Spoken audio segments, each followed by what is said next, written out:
Moi, olen Erika. Ja mä oon Panu. Moi. Ei mitään moita.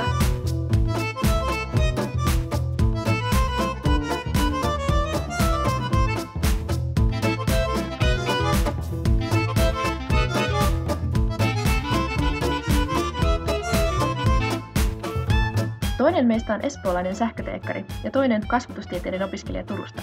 Yhdessä muodostamme mitä energisimmän parivaljakon ja viihdyttävän reporterikaksikon. Suomen suurimpien ja vähän pienempienkin satamakaupunkien tultua ja tutuksi on aika suunnata seikkailuhenkiset katseet kohti Keski-Euroopan suurkaupunkien sykettä. Pariisilla olisi tarjota meille kaikkea, mitä vain voi lyhyeltä kaupunkilomalta toivoa. Historiaa, kulttuuria ja uusia makuelämyksiä. Suuntasimme siis heti kilpailusta kuultuamme Isikin nettisivuille ja löysimme molempia kiinnostavia tarjouksia monipuolisesti aina museolipuista ja viinimaista ja sitten klassisiin huippunähtävyyksiin. Lähetä siis meidät valloittamaan Pariisi, Isik.